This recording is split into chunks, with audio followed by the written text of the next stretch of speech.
Hello, good morning, ladies and gentlemen. Thank you so very much for joining us on this lovely Wednesday.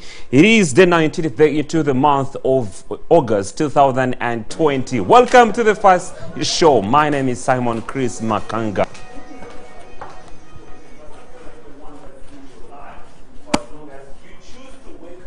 Every single morning from 6 to around 9 a.m. where we get to share so many events that have happened during the day and so many stories that make rounds of headlines. Our job is to come here every single day and scrutinize those big stories. Well, I'm not doing this show alone either. I'm doing it with the lovely lady, and she's... Well, a very good morning, ladies and gentlemen. It's a Wednesday, a day that pushes us to the middle of the week, a day when, you know, once you get to Wednesday, you know the weekend is coming up. I'd like to say good morning and welcome to the first show with me, Latifa Hamid, and Simon Chris Makanga, like always. And on this show, we bring you a number of things that happen. We bring you what is happening, current affairs, what is happening, who is speaking what, nominations forms, who is addressing who, and who is being arrested because they say that COVID-19 is non-existent. Now you find all that and more on the first show. We also have the sports update, and not forgetting we have the business update with Genesis. And now you will know, if I want to change my money from US dollars to Ugandan shillings, how much is that going to cost me and where am I supposed to go? We'll have all that info right here. And don't forget, on a Wednesday we have Dr. Franklin Mondo, who will join us later on to discuss the topic of discussion. Now, as a disclaimer, I'd like to let you know that we'll be rediscussing Rebecca Kadaga and Perseus Namuganza and Ruth on the issues that they are facing in the August House, and we see what exactly is the issue and what is pushing these three powerful women to tussle it out. Good morning, Simon Chris. Good morning, Latifa. How are you doing today? I'm doing great, non-complaining either. Everything is okay. Glory be to God. Amen. Amen. Why don't you open the station for us with a prayer, Simon Chris Makanga? Oh, I'm doing amazingly well, and that's why I'm asking for a prayer for you to bless this station, for you to bless this morning show, and bless the people who are watching us. We do dedicate this show to the hands of God, and we do expect lots of things to happen. So with the mighty hand of God, I do believe and trust that all is going to be well in Jesus' mighty name. Well, amen. For those of you that have just joined us, it is the first show that we are talking about, a show that starts your day. And speaking about events that happened yesterday, there were quite many. Tabamiruka wa NRM yabadona kulwegulu era, they voted General Yoweri Kaguta Museveni as the NRM flag bearer. That is confirmed. And then we also saw an event that happened at the FDC headquarters at Najjanankumbi, whereby the party chairman, Mr. Wassa Birigwa, picked nomination forms and is going to be competing with party president POA, Patrick Amriat Oboy, and Dr. Kiza Besje is expected to have a momentum announcement today where he will be addressing the nation on whether he will be coming for the presidential as a presidential candidate or not. That is what we are going to be discussing today. Well, when we look at the NRM delegates that happened yesterday, a lot happened and a lot was said by the President of the Republic of Uganda. But for me, the most important thing that got my attention was when the President warned politicians and told them that whoever says there's no COVID-19 in the country is yet to be punished and put behind bars by the President. Now, when you look at the numbers of COVID-19 cases that we have in the country, that's 1,603 cases and 15 deaths, no longer 13, but 15 deaths, and the numbers are increasing every day. I will repeat it, and I've said it again. Kampala has become a hotspot of COVID-19, and it lets us question ourselves and ask ourselves what is going on and how can people in Kampala protect themselves from the novel COVID-19 pandemic. Now, Chris, the politicians who are coming up to say that COVID-19 is non-existent, we remember Pastor Yiga, who was arrested because of the same issue. He came up and said COVID-19 is non-existent. Now, as a politician, as you're looking for people's votes, as you're looking for people's support, can we find a way of doing it other than playing around on the COVID-19 pandemic? Because me and you both know, Simon Chris Makanga, that COVID-19 is true. NTV has registered its COVID-19 case. Vision Group has registered its COVID-19 case. More journalists are registering COVID-19 cases, and it's up to you and me to protect ourselves and tell the truth to the people instead of lying to them. Why would I use COVID-19 as a stepping stone to win people's elections? Of course, there's a popular myth, there's a popular belief that COVID-19 is non-existent.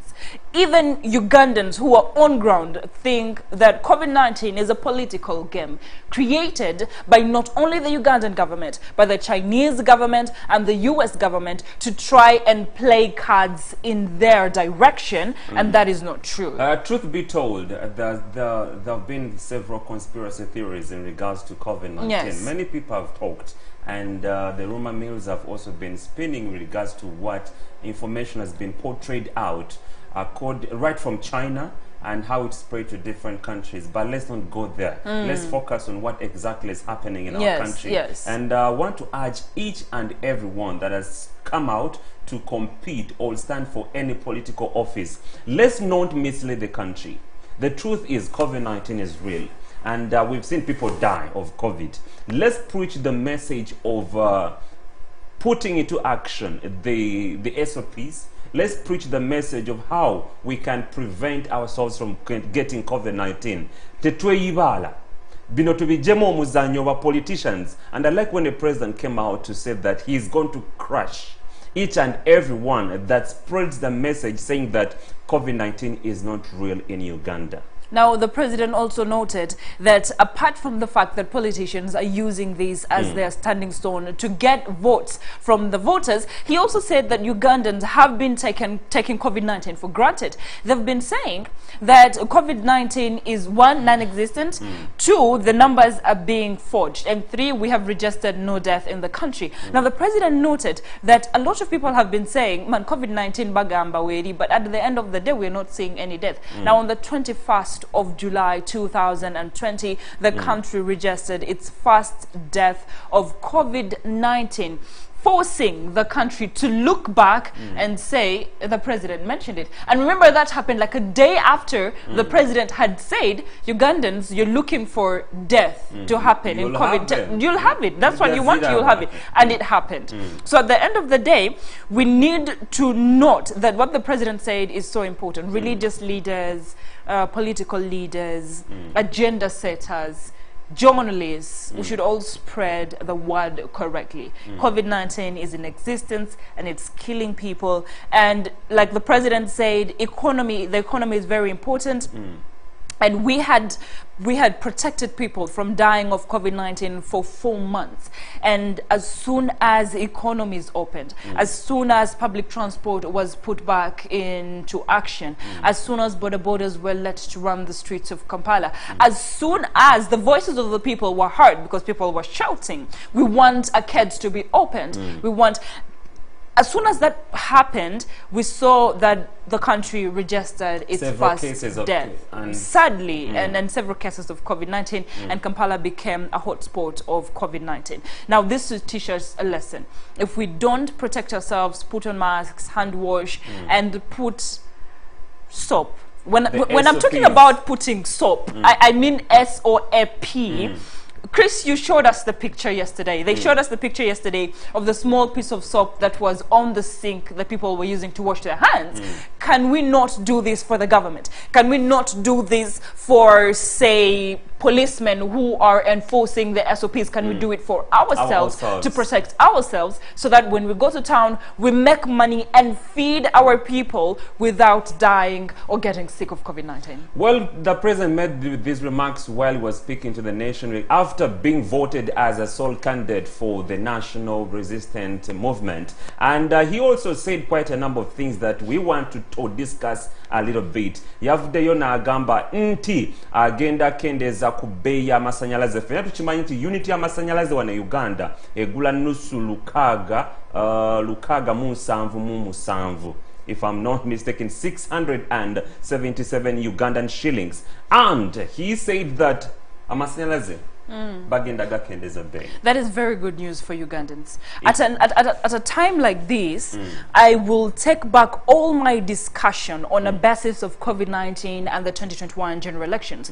If you look at what is going on, we are having scientific elections, scientific campaigns that are going to happen. And without electricity, how am I supposed to see my candidate? With very high fees on electricity, how am I supposed to choose and make, how do they say it, make a knowledgeable decision on who my leader is going to be. So that is a very welcomed move by the President of the Republic of Uganda, and we like the fact that he came up with this initiative, and I know for sure that a lot of Ugandans are going to be very excited about it. I think this was long overdue, and I was speaking to quite a number of people in regards to the same issue, and many were saying that maybe this is a campaigning strategy, because you can't tell me that for all the years we have lived with electricity and it's been so expensive. Looking at the price of electricity in different countries, say Rwanda where we export electricity, Kenya and TZ where we sell electricity, South Sudan, electricity is way cheaper than where it's generated from. So I think it was long overdue.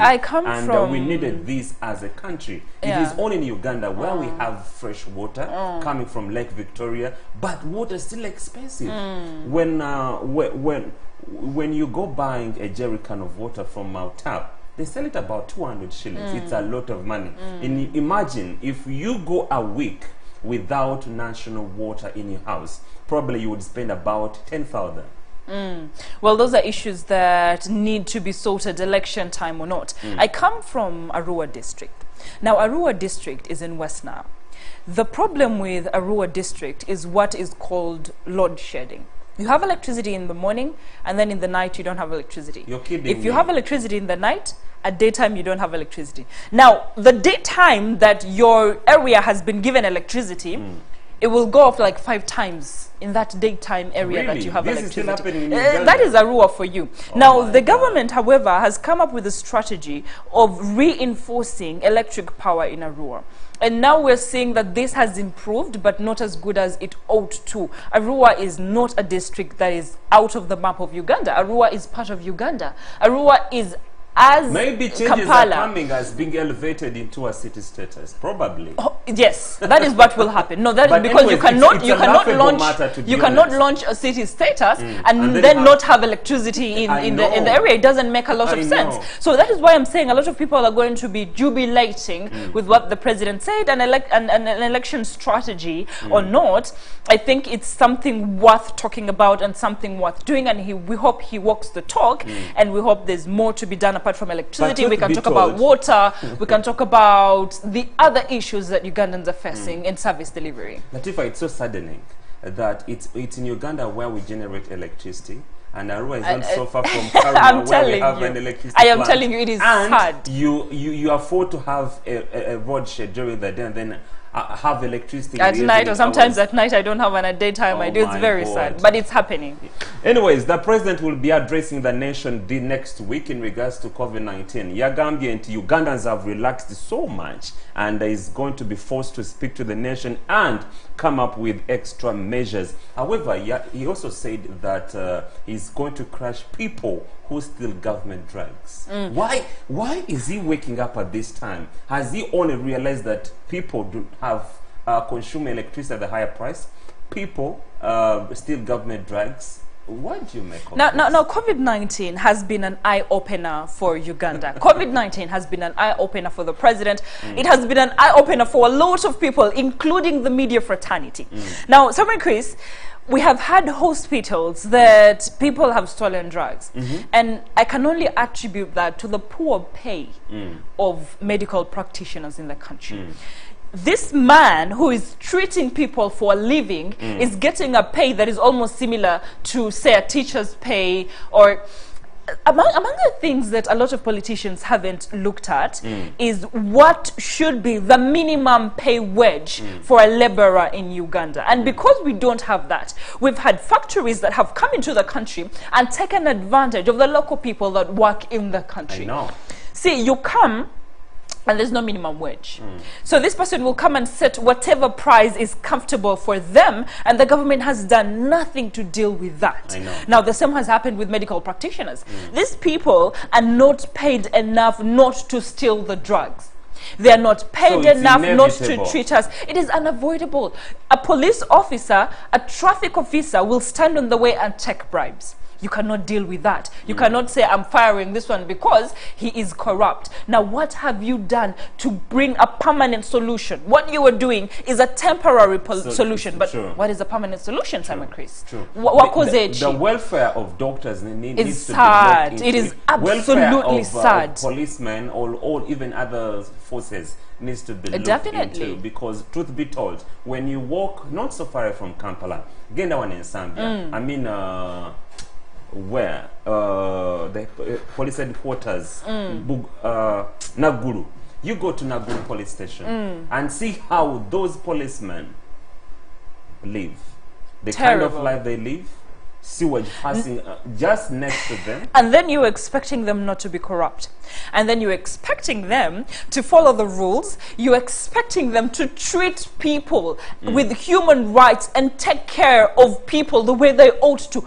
It cannot happen, Simon Chris. We need to cut them a slack. Exactly. So even the medical practitioners who are stealing medicine in the hospitals, it is wrong. Ni vibaya sana tena. Lakini huwezi kunambia, at the end of the day, name to akulisha. I have a family to feed. You understand? So I will do it because I have a family to feed. It is so wrong. I repeat, I condemn it. As a journalist, as a citizen of Uganda, as a person who has family and who gets sick, I condemn it. But at the end of the day, can we look at a permanent solution to give these people, other than a temporary one of I'm going to arrest anybody who does things like this? That is my call, literally. So why don't we look at that before we, because look, we're going to discuss as part of the headlines, we're looking at the teachers, Ministry of Education, that is looking at teachers who are being registered in 2 schools. Here he's just a regular teacher and is on government payroll, and there he's the head teacher and also on government payroll. And some of them don't even have letters from the Ministry of Education confirming that they're teachers in these schools. Now, such things happen because of the same reason we are talking about. Exactly. This teacher is earning 300,000 in this government school, or less sometimes. And then they have nothing to do but to bribe the next person in the Ministry of Education and get them to register them in the next school that the government has owned or has taken over, and they know I'm earning 2 sides. Now I can teach the students well without stress that my family is going hungry. I know. Good morning once again for those of you that have just joined us. Glad you are still watching the Fire Show. Definitely. And we are still discussing stories that made rounds of headlines yesterday. And for now, we are going to be diving into another story that, oh my God, what's happening to the Forum for Democratic Change is worth nodding our heads and brainstorm and see whether there's future for it, or it's also the last kicks of a dying horse, like I regarded this to the DP. Party chairman Mr. Wasabirigwa picked nomination forms yesterday, and he's going to be competing with party president POA Patrick Amriat Oboy, who also picked nomination forms. However, former flag bearer or former party president Dr. Kano Kizza Besigye will be having a memento address today, where he's going to be speaking to journalists and give his direction or clarity on whether he's going to appear on the ballot paper or not. Let's first have a look at the footage, and then we'll be right back for our opinions.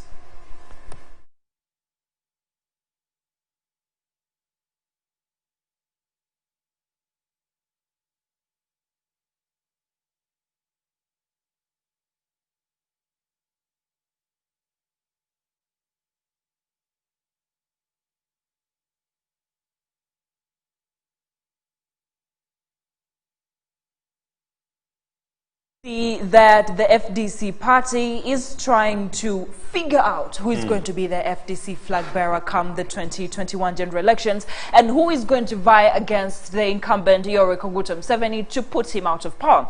Now, when you look at the former flag bearer, I'm calling him the former because we've seen people pick their nomination papers, and Kizza Besigye hasn't picked his nomination papers, and there's speculations that he would not come back, he would come back. There's really There he goes.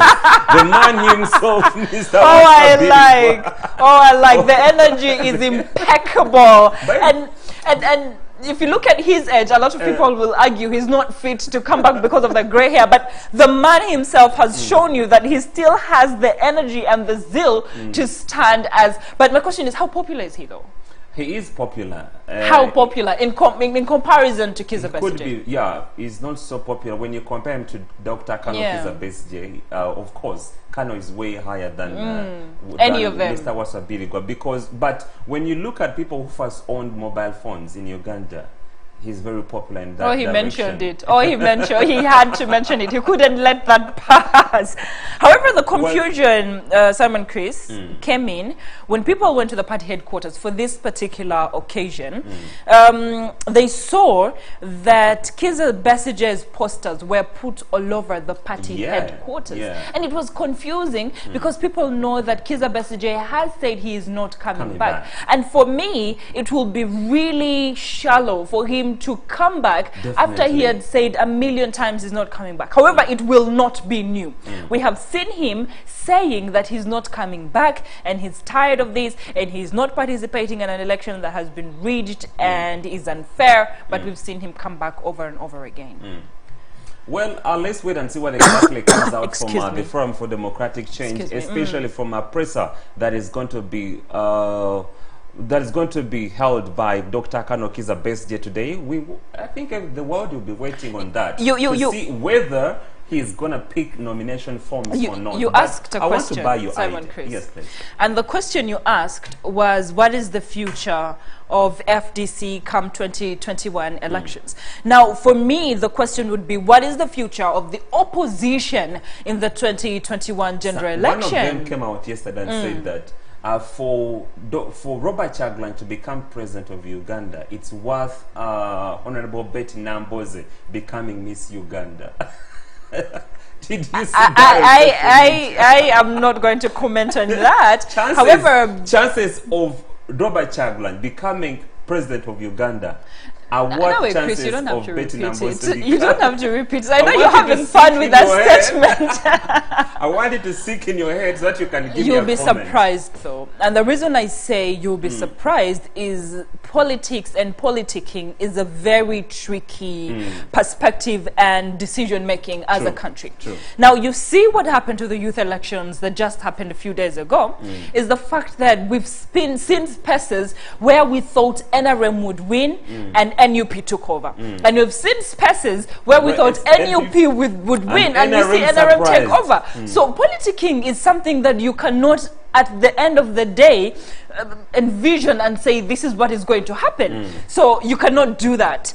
And you know, the future of opposition in Uganda, again, like Dr. Mondo has said, like you have said, like I have said, would have been the coalition of opposition in Uganda. Dr. Besigye has said we need a coalition. They have refused. So we're waiting for him to talk to us tomorrow. But as we're waiting, let's look at the footage and we'll be right back. Family. We thank you, Lord, for the gift of life, love, and care bestowed upon us. In your hands we commit our FDC leaders. If you don't know me already, you will get to know me even better. Just for the beginning, I so happen to have brought a revolution to my countrymen and countrywomen. I'm a pioneer of technology in Uganda. I'm the founder of Celtel Uganda, the first in this nation to bring mobile phones, start a company which is. In your hands we commit our FDC leaders. If you don't know me already, you will get to know me even better. Just for the beginning, I so happen to have brought a revolution to my country men and country women. I'm a pioneer of technology in Uganda. I'm the founder of Celtel Uganda, the first in this nation to bring mobile phones, start a company which is a nationally brought up company. That is Mr. Waswa Birigwa, FDC chairman, and yes, he got us surprised when he picked nomination forms, saying that he's going to be competing with either Dr. Kano Kizza Besigye or with party president Patrick Amuriat Oboy. Then let's wait and see what happens within the internal elections. What is your view of the two people? Who? And who do you think because we don't know what will come out. As the FDC? There could be flag. three people. I'm not counting Dr. Kizza Besigye as part of this particular campaigns, but among these two people, Patrick Amuriat and Waiswa, who do you think will go through? I'm pretty sure Waswa Birigwa might go through because it's very popular within the party. And when you look at power, Patrick Amuriat Oboy, the party president, he is famous, but you know there's an English saying that it's an idiom that a cat with gloves catches no mice. He's a cat with gloves. How so though? He's not been so vocal. I don't remember the last time I heard him speak. Yeah. But I've heard Waswa Birigwa speak, even not so long ago. I heard him say that yes, we haven't brought anyone on table, but sooner than later, you will see either a man or a woman come out to pick nomination forms, all carry FDC flag. Speaking of women, I am of a popular view and of a popular need that we ought to have at least a woman come out of these political parties as a flag bearer, as a presidential flag bearer. See, the women that we've seen that have contested in the presidential campaigns have mostly been on an independent ticket, mostly. Yes, true. I haven't seen a woman come out of these political forums, political referendums, and these different political parties to say that me, I am, as Rebecca Kadaga, I am standing as a presidential flag bearer for 2021 for NRM, or Stella Nyanzi, I'm standing as a presidential flag bearer for 2021 from the party of FDC. We've not seen that in the history of Uganda, and we hope that we will see it come 2025. But I think Mr. Waswa Birigwa is going to be very popular in this because I remember... I like his energy. He has the money, by the way. Oh, I like his energy. He was the founder of Celtel Uganda, Ambassador Ethiopia and Japan. So I think he has the power,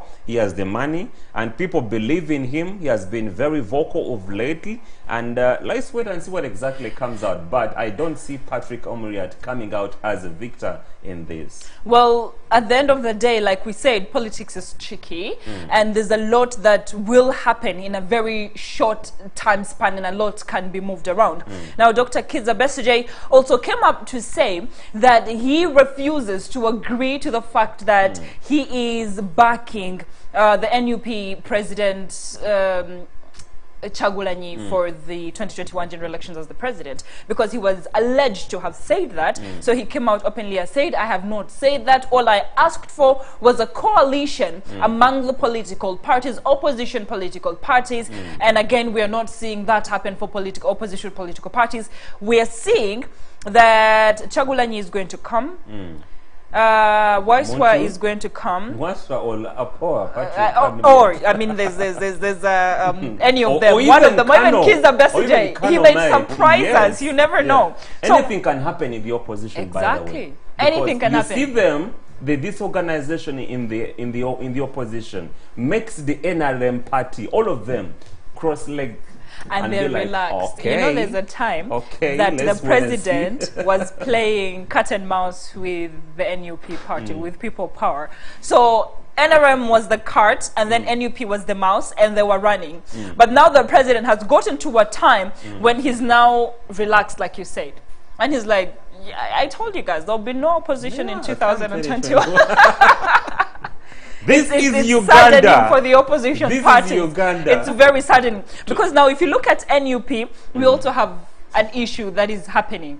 We're having the NUP president now, the flag bearer, Chagulanyi, being questioned because someone else is coming up to pick nomination papers, and Mwenda is saying that I'm coming up to pick my nomination. Actually, when he picked nomination papers, Senyonyi came up to say, you picked nomination papers for LC.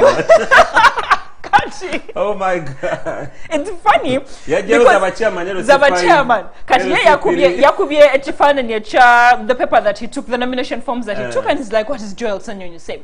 Now that will be very tricky for NUP because they want to stand as a democratic party by letting anyone who wants to pick a nomination paper for presidential flag bearer do so, but we know that in their hearts of hearts they want Robert Chagulanyi to be the president of flag bearer of that party. So for them, the dynamics are tricky. Do we let Andrew Mwenda pick those nomination papers and contest against Chagulanyi, or do we stick on saying we don't want to note Twagala Kumanya, Chagulanyi is our person? And I know that is the stand that they want to take. That would be so rigid of them, because we have democracy. Uganda is a democratic republic. None of the oppositions have shown democracy. It's just that Kizza Besigye said no. That's why FDC is showing democracy. I think let's wait and see. What could be best for the opposition is to come together. Let them bind all their efforts and forces together so that they can front one person. That is what every Ugandan wants. Because when you look at what exactly is happening in the ANT, when you look at what's happening in the DP, that is almost falling. Yes. When you look at what's happening in the Forum for Democratic Change, though they're still struggling, now look at what's happening in the NOP. At least NOP has come out clearly to say that they want to combine efforts and fight against the incumbent. At least that would be okay. But when you look at all forces pulling towards their sides, chikumalamu amanyi ngabo mnayugane webuza musika muzeno, but you're fighting the same person. So ligwe mwagala okujja mu ntebe bwabalaba nga musika buli omu yesika adde wali n'aseka n'agamba mbalaba. Okay. Yes. Well, that is what is happening in the opposition. Now, on that note, let's take a short break. We'll be back to complete the headlines and as we jump into the topic of discussion.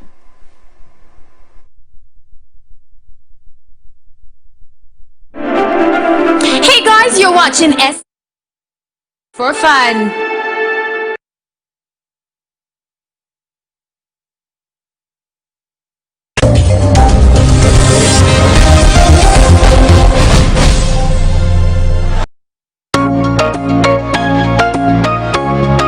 Bampita Dr. Franklin Mondo Mugisha wano ku STV biri ku machakera nange nga twogera ku nsonga ez'enjawulo engeri z'okwezimba mu ggwanga lyaffe, engeri z'okuzimba gye tubeera gye tuva, wategedde obwavu lwa kibuluma, mikwano gy'abaavu baani, otambula otya, osula otya. Okusalawo okwo okw'obulamu kutandikira ku nfunayo. Emikwano gy'abagagga n'abaavu tusobola ogitegeera no ku STV. Tugenda kwogera ku nsonga z'aba Slay Queen. Tutambula tutya kukyusa omulembe gw'abawala baffe kubanga bafuuka babuvunaanyizibwa era nga bakozi nga banoonyi ba kikumi. Tugenda kwogera ku bakanyama bazimba batya emibiri y'omubiri bwe gulimu ssente oba bwe bulamu bwe twetaaga. Omukazi tasobola kuleka musajja w'emmotoka mukaaga mbwakute akwate 6 pack abufune mbubatambule naye wano ku STV. Big network. See ya.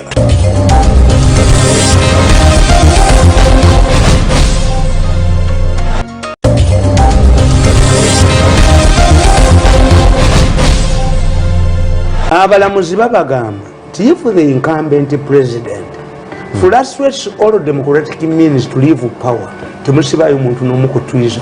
This is why Besigye is released. Museveni ekibi kyalina talina mawulire. Nawandika n'ekitabo kyange the role of which could have been a malicious society sapule njijjamu noyingire sabo katonda wa bujja nze katonda w'obujja bw'oba olaga eri sapule twegitwala omusajja omubbi bamujja ewuwe ewaka kabanga lyezi ne bamujja ewuwe ewaka yabadde mu ttooyi naye tebamukkiriza na tusanatayizi bamutadde buteesi mu piikaavu ba mu State House naye omukyayina bwe yawulidde nti ono bamukutte yeesize kiwi yayitiddeko yadduse ng'omuddugavu.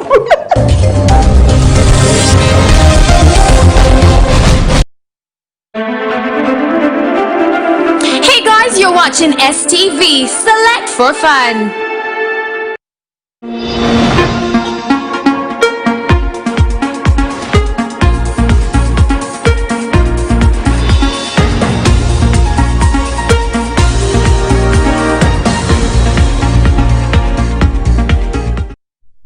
Well, welcome back to the first show with me, Latifa Hamid, and Simon Chris Makanga, the show that comes your way every day from morning to 9, not forgetting the face-to-face with Bashir Kaziwe that closes up the first show. Well, today we were discussing a few minutes ago, for you who has just joined us, we're discussing the future of opposition parties in Uganda, most importantly the FDC, which is not yet clear on whether they want the then former presidential candidate Kizza Besigye to stand as the opposition flag bearer or to have the other people also compete. Now, as we're speaking about the future of the opposition in Uganda, Simon Chris Makanga, we've just received reports that Tumukunde has been arrested in Njeru Municipality, Bwike District. He was arrested and he was taken in. And what surprises a lot of people is Tumukunde just had 10 people in his contravening. There were only 10 people, and according to the police, his arrest was due to, he did not follow the SOP. He violated the SOPs. And for us, when we look at that kind of thing, 10 people and you're saying he violated the SOP, how sane is that? I think it's subject to investigation on Definitely. why he was arrested first and foremost, because 10 people is just a small number to be arrested. And this reminds me of what has been popularizing the opposition, or Dr. Kano Kizza Besigye in particular. Whenever Dr. Kano Kizza Besigye was arrested, he became popular. He won mercy from the general still public. didn't win. And I think it's the same game that is being played, and I don't want to believe and trust that maybe it was staged. But anyone else would wonder that 10 people is really a small number to be arrested. There could be other reasons why he was arrested, and we are yet to have a lot more information on what happened. Yes, because they did not arrest the other people who were part of the meeting, and they only arrested Tumukunde. Now, on that note, there's a movie that happened yesterday. I call it a movie because it was really unrealistic. Now, Joachim Chimera, the LT1 chairman of Bwikwe, came up and with 6 gentlemen, with 6 people during the youth elections.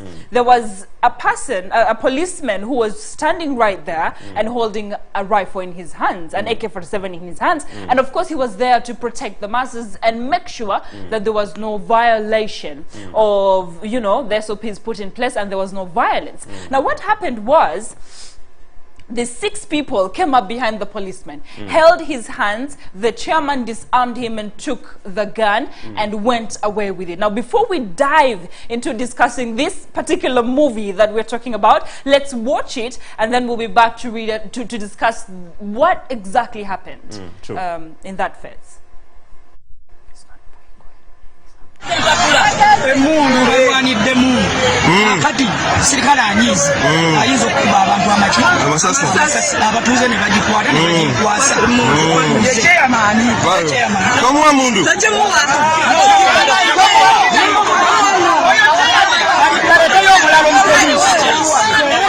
watagenda mukuba abantu abantu bakulira ki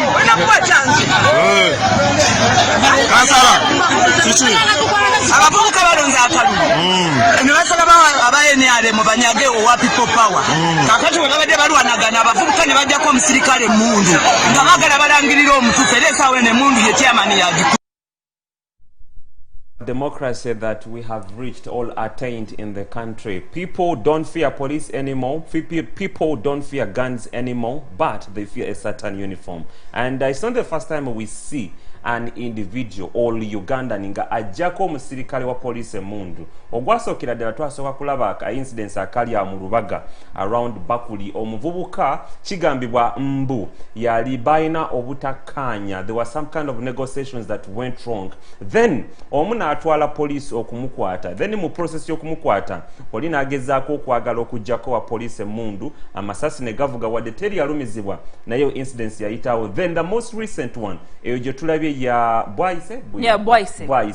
Then and the previous one that happened on Sunday yabadde Buloba Mityana Road bwe twalabye ng'omuvubuka yabadde mu kino waliwo ka video akabadde ka trending nga ku mutimbagano nga kalaga omuvubuka oyo yabadde agezaako okuggyako wa poliisi emmundu. In fact yamuggyeko emmundu era nga poliisi kati ekyamuyiga. Recently, I think it was on a Monday, police spokesperson Afande Fred Enanga issued a statement ng'egamba nti poliisi yatandise omuyigo ogw'okukwata omuvubuka oyo eyaggyeko wa poliisi emmundu. Kigambibwa nti basoose kufuna accident, emmotoka yabadde ya Mark 2 era yafunye accident wamu neya taxi. Kati mu kavuvuŋŋanaawo mu kwagala okwetaasa oba okukkaanya wa poliisi yazze n'akokinga emmundu nga yagala kuba amasasi mu mmotoka. Then omuvubuka mu yavudde mu mmotoka n'agenda n'alwanagana wa poliisi kabya we byaggweredde nga emmundu agimuggyeko. Well, we're seeing that happening right now in Chiaga Zone, Bwaise 1, Kawempe Division. I said Bwikwe earlier. My bad. Actually, it's in Bwaise.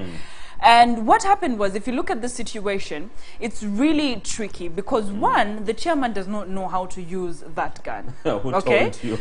Simon Chris Makanga. We are looking at professionality. No, I understand we were taken for training. I personally was taken for military training. You know, when the president launched, there's a project whereby if you were in university or secondary school, you were taken for training, 2 months training, 1 month training, depending, and you were taught how to use a gun. That is not good enough. You're supposed to be professionally taught. I know mchaka is what you're referring. Simon Chris. Simon Chris. Bompe mundu wano njikujiramu amasasi magazine nejiteeka wali nete kitegeeza mbu ngenda kuwanagana. We are talking of professionality. Now you can see that the police officer was trying to take his gun away from this guy and he was running away from it. Now what would happen if he had pressed the trigger and killed people at that moment? And remember, that happened during the youth elections. You understand? And it's very uncalled for. Now, of course, what happened was they expected an NRM person to be, you know, announced as the winner of this particular election, but to their dismay, an NUP person was announced as the winner. So they hoped that, okay, when they announce an NRM person, we are going to strike, we're going to start having issues, and then there's going to be violence, and we don't want a police officer having a gun on him when this happens because someone will get shot. We've seen it happen.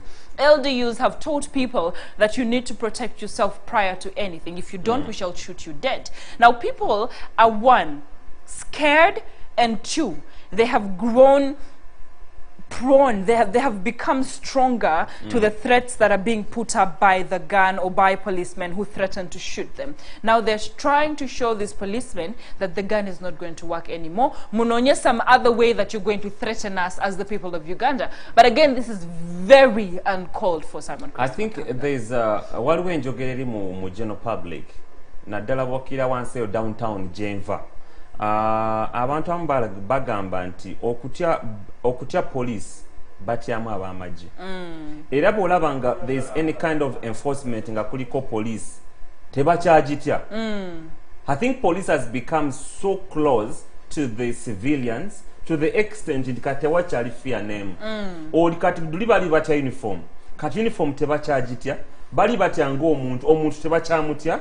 Kati nemundu tebakyagitya. And that is dangerous for a nation. What does this mean? It's very dangerous. I'm Chris Makanga. For people to show that even the gun that is supposed to put us in place does not scare us anymore is very dangerous for the nation. And that means only one thing. The government ought to come up and look for another way to calm down the citizens. And by other way, I mean, can we get away from violence and, you know, talk to these people, communicate with them in a way that we don't have to use violence as a weapon in our country. Because someone, Chris, olaba omwana omuto, if they're very stubborn and they, you know, make a lot of noise, olaba, if you cane them too much, at the end of the day, they get used to caning, and even when they do something wrong, they're like, the only thing they can do is cane me. If I may also speak like a Pan-Africanist, I read an article quite a number of years ago whereby the African Union SAT and they agreed that there will be total silence of guns in Africa. But what you see apparently, last year, 2019, there was Africa-Russia summit that was held in Russia. And then I saw pictures, I also shared them on my social media handles. I saw African heads of state and other delegates checking guns. And you wonder that, what are these guns for? They sat initially and agreed that there will be total silence of the guns in Africa. Newe bagende Russia, batandika kukebera byakulwanyisa ne webuuza tulaga wanga fa Africa, tulaga wanga bana Uganda. Can't we have a situation where a policeman comes out, talks to you that I'm so and so, either you're under arrest or you've committed a certain crime, or you need to do ABCD. That's a kind of democracy we want to exercise in Uganda, Africa at large. Meanwhile, let's take another break and we'll return with our topic of discussion. Definitely. And guess what? Dr. Franklin Mondo will be joining us in our TOD. For now, we'll be right back.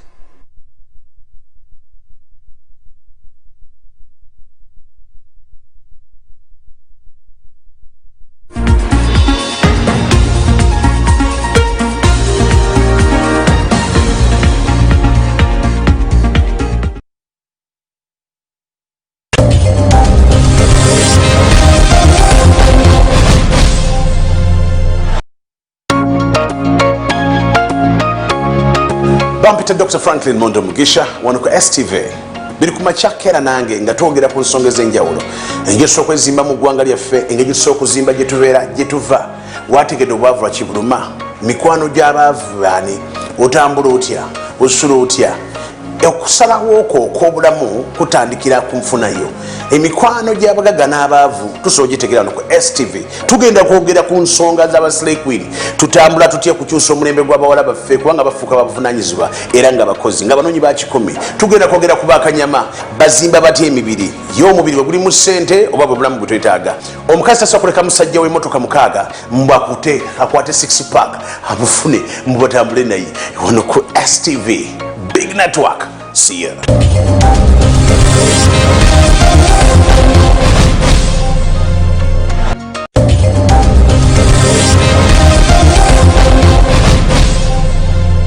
Abalamuzi babagamba nti if the incumbent president frustrates all democratic means to leave power, temusibayo muntu n'omu ku treason. This is why Besigye is released. Museveni ekibi kyalina talina mawulire. Nawandika n'ekitabo kyange the role of which could have been a malicious society sapule njijjamu noyingire sabo katonda wa bujja nze katonda w'obujja bw'oba olaga eri sapule twegitwala omusajja omubbi bamujja ewuwe ewaka kabanga lyezi ne bamujja ewuwe ewaka yabadde mu ttooyi naye tebamukkiriza na tusanatayizi bamutadde buteesi mu piikaavu mu State House naye omukyayina bwe yawulidde nti ono bamukutte yeesize kiwi yayitiddeko yadduse ng'omuddugavu.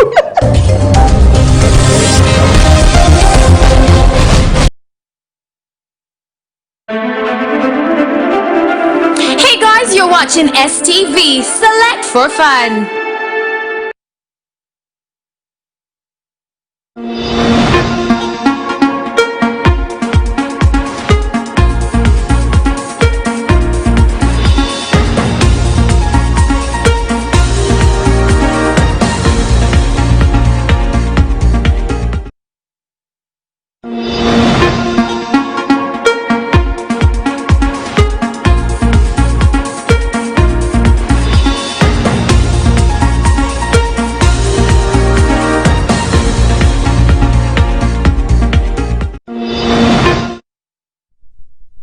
Hope you had a good, beautiful day yesterday, and today is a good day. And of course, I know that today on this Wednesday, you are really ready. Bwengubira wano ku STV nga njogera ebigambo by'amagezi bigenda okuzimba ate bigenda kutuwanvuya okututwala mirimu gyaffe egibanga gyeyongerako mu maaso. Olunaku lwali ku makya ga leero tosubwa Chris musajja w'amagezi ennyo ayogera ku byenfuna mu dakiika ntono ezigenda okujja n'ekigambo ky'amagezi. Good morning everybody. Good morning. Mwasuze mutya? Mugisha. But no, that's not the You missed out the Mugisha. You have to put the Mugisha. You have to put the Dr. Franklin Mondo Mugisha. The way you introduce yourself, there was something lacking. I'm like, no, that's not the Dr. Franklin. I was waiting for that to happen. Well, that's right. You didn't go to the farm, definitely. We saw you on Monday. You go on weekends mostly. On weekends, yes. But so yesterday, I had a long day. I had a long day of series of meetings, and the secondly, I had to go somewhere at night, which was a meeting which was from 10 to exactly midnight. Curfew stops at 9. Well, I had actually 2 patrols taking me. First class citizens.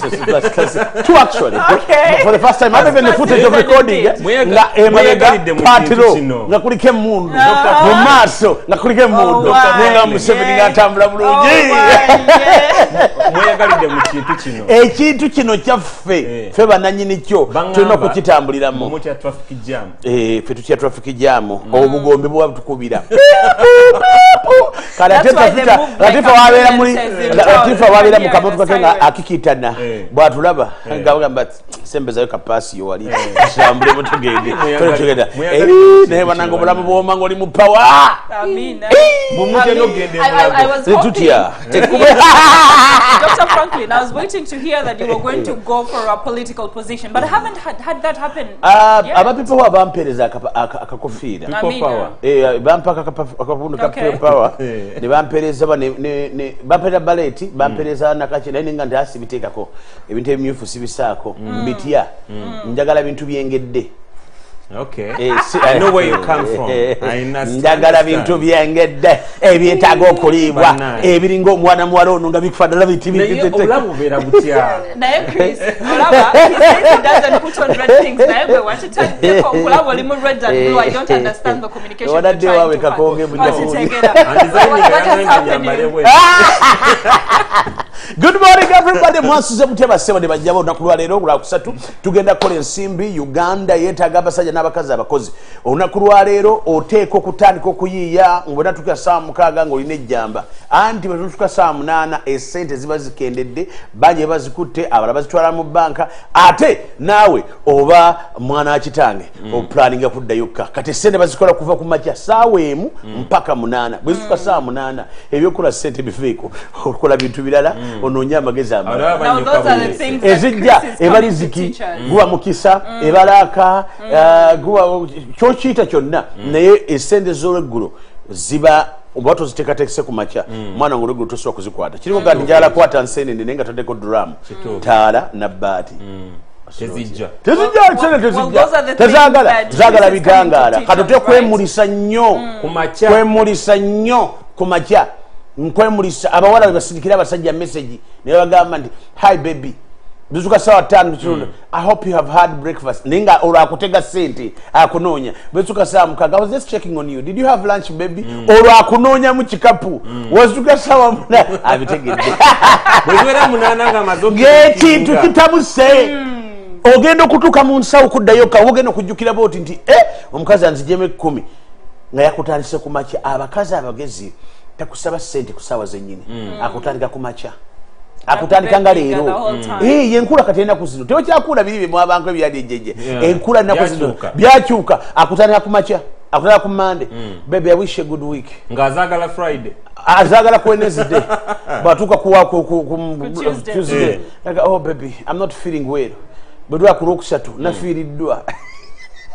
sewa itaba kazi bebizini bomugati bazikawa tugenda kakoge kati bakugamba ndi kakoge bakugamba ndi kakoge botegera mutegezaawo kakoge nogati kakoge ate bamazina kuzino banjawulo takugamba ndi jangu nzikireko agamba it's scientific burial. Dr. Mondo, as we are discussing these things you should be saying that our cousin we are going to teach you how to make money in a very few minutes with Chris Ashigera. But now you're telling them how to ask for money from men. abakazi bakuzi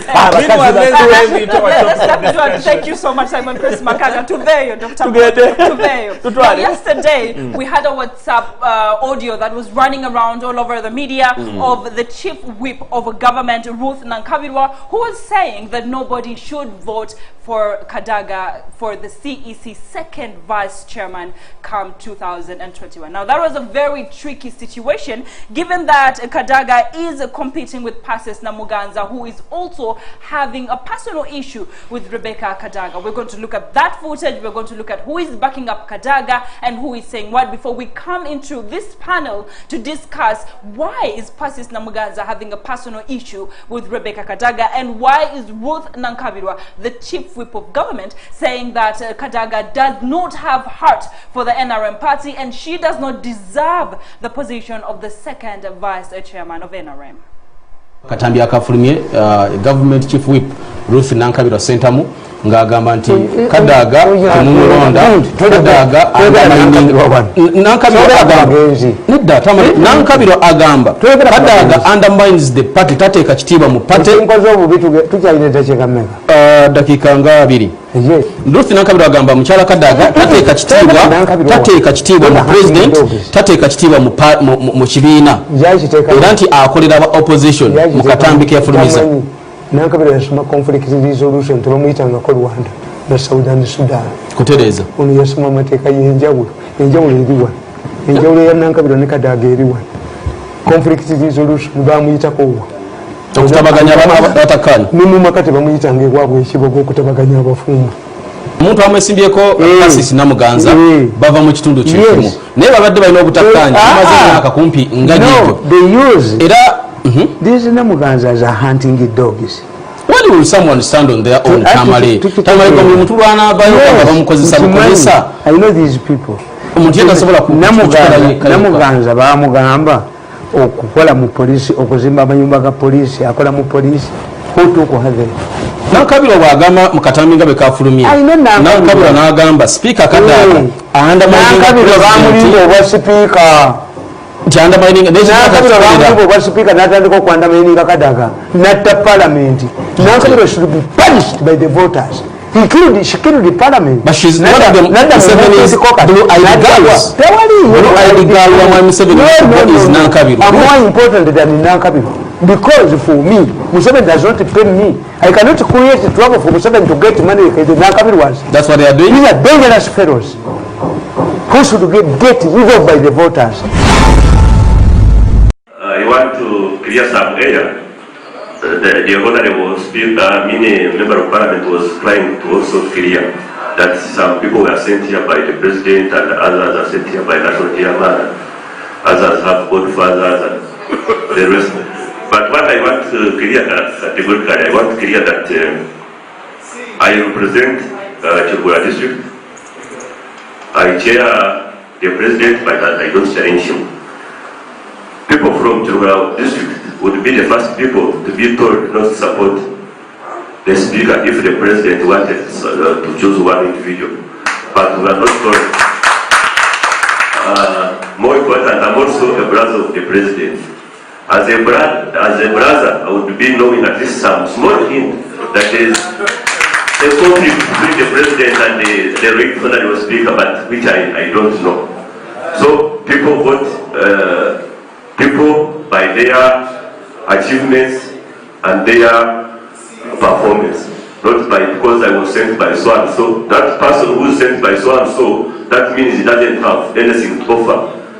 He's coming to fight people's battles. So don't ride behind those people.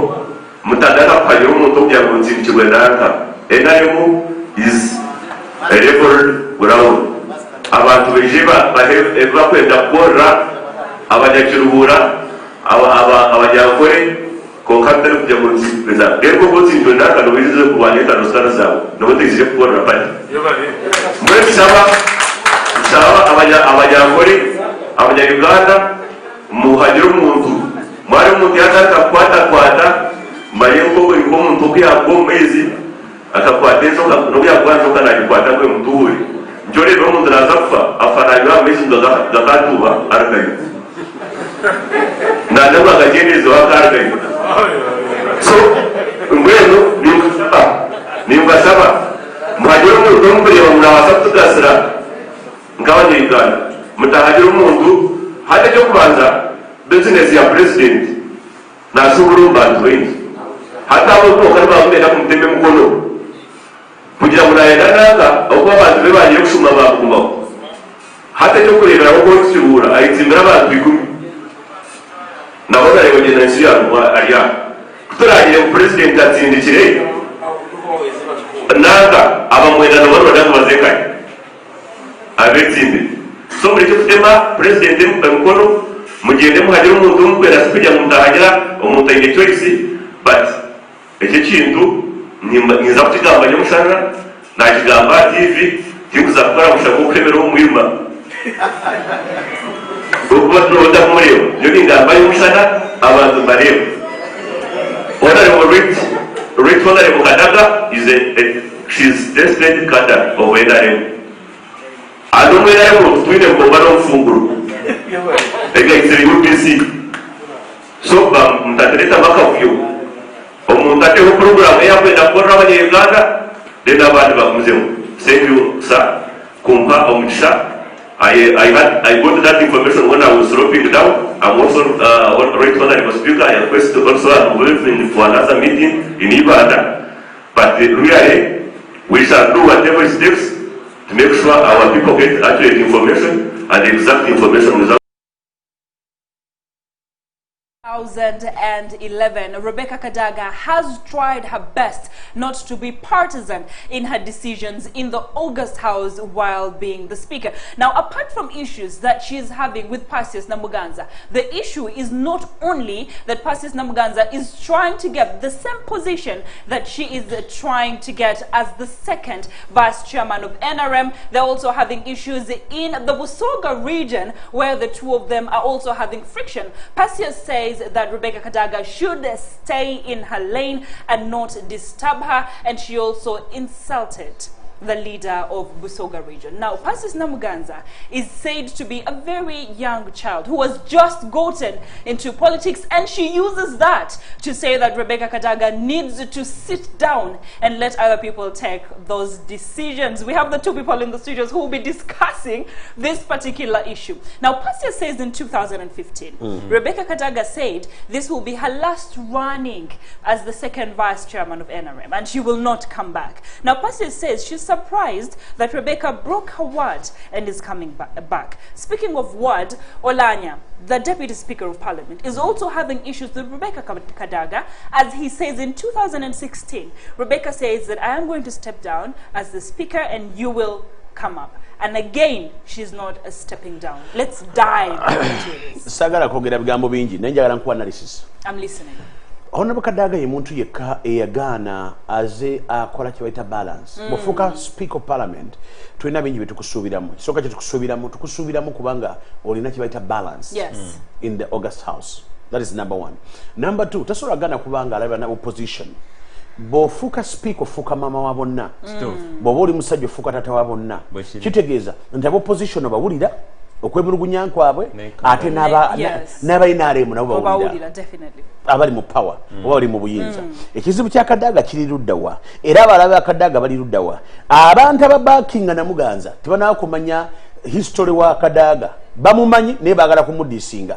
Kadaga ye mukyala keyimira alinga ali bweru nga sente ziri ku mmeeza n'agamba nti kisiyaga tekiyingira mu ggwanga lyaffe. Esente bazireeta na wano abantu abapipiyo olunaku lwayo n'abasiyaga. Abantu abaagala okuyingiza ebisiyaga baagala karakita ya Kadaga eve mu position.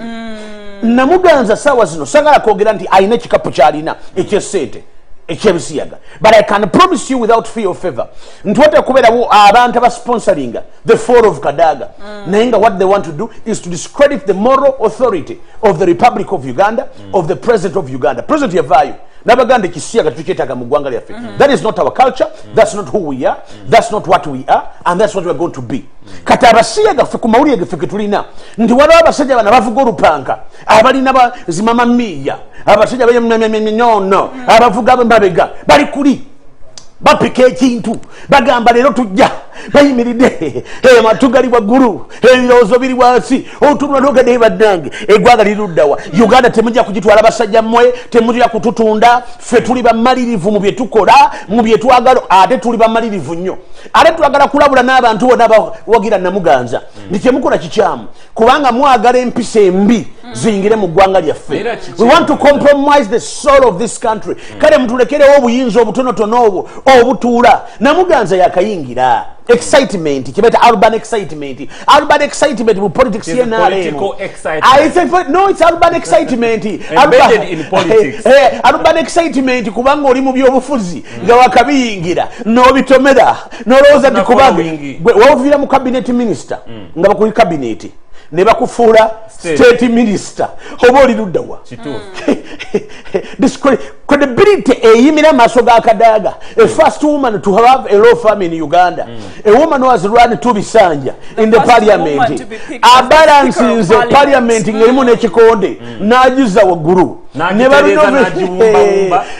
na championing a girl education mu Uganda natambulira fistula nagitambulira mpaka kulasti goveri jovudde ojome Namuganza kubanga olina ebintu byeri ebusoga obirete wano mwena remu wakayingira nayo ojja kuwulira abasajja bano mafia bagenda kukukuba bagenda kufulumya emisiri Namuganza ojja kuwulira mu cabinet ayinza obutadda ate ne bwadda kigenda kuba difficult.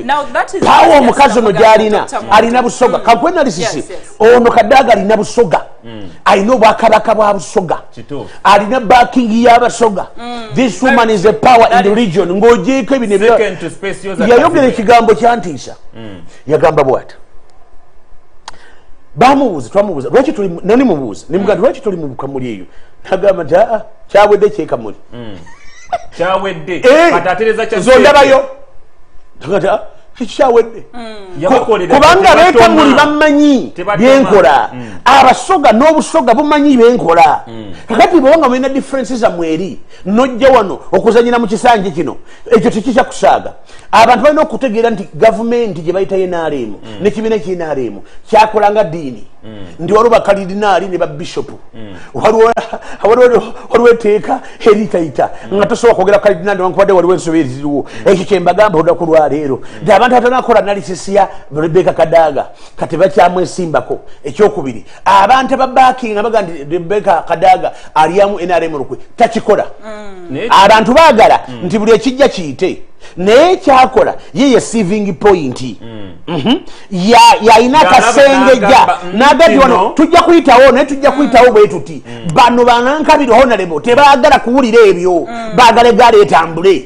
Naye lwaki beerabira nnyo nze kireeta okulowooza omukazi yabadde wano n'akakasa nti abo bamafia yabadde aganyina okuboogerako n'agamba abo bamafia nze kinneewuunyisa ku birungi byakoledde ekibiina ekisinga ddala obulungi ennyo ekyakomezaawo ate president General Kaguta Museveni ekyala 2018 article 102 bill yakwatibwako Kadaga Rebecca she was so vital in that era yavuddeyo n'akyogerako n'agamba nti nagezaako nga bwe nsobola okuyisaawo okugjawo eky'emyaka 75 lwaki ebyo byonna babyerabidde. Why are they focusing on these small matters?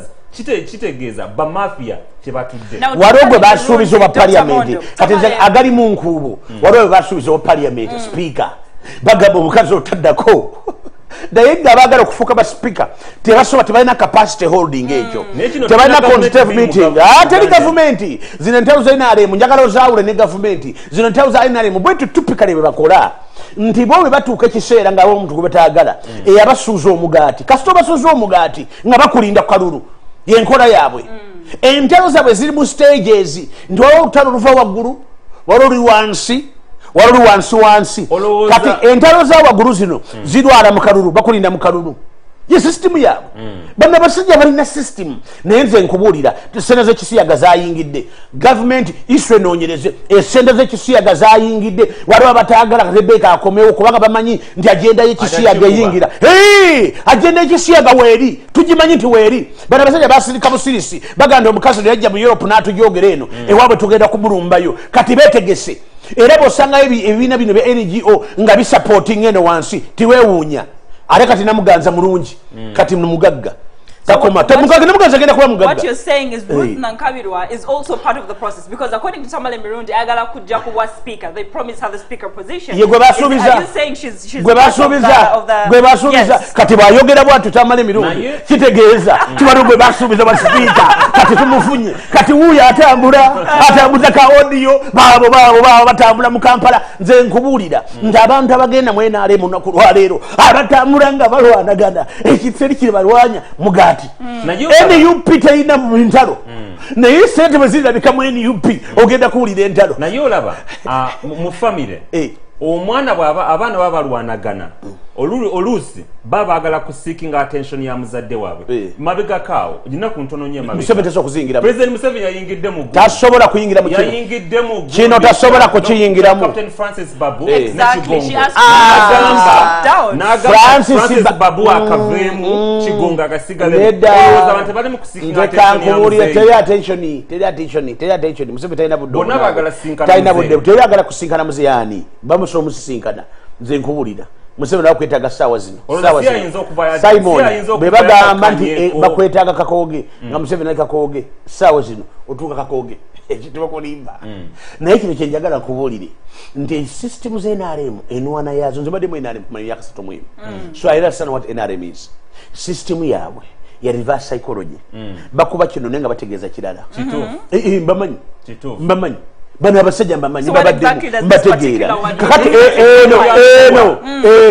eno bagenze kula nemuganza nga teri amumanyi ne minister kuba minister teri nabuganza gwe twasobola kujja ku cabinet minister bakuba ku state minister kitegeeza you're not enough decision maker noganda ojja kubuna kine kibiina bakina bananyini kyo tebasobola kukiriza mukazi namuganza okusobola okujja ku Rebecca Kadaga abasajja gye bali ate omukazi alina backup atasasirize eggwanga Sudiri yeka gwe yakatasa tula kusega Sudiri tula kusendeza park ezikomeddwawo tula kusendeza badi zigenda kubibwa nezikomyawo bebi kubyono Rebecca Kadaga singezo sendi yaziteka komanyi nasakozi zikomitezo ezijanga ziko na ndala mafadi eziriko onoroya katuntu singa system ezo ntiyazitekawo abantu bano tibandi baddewo naye nkubulira n'onakulwa leero ndi abasajja ba mafia abasajja bali munda katika kwa example ndawali sente wali ekizibu recently awali sente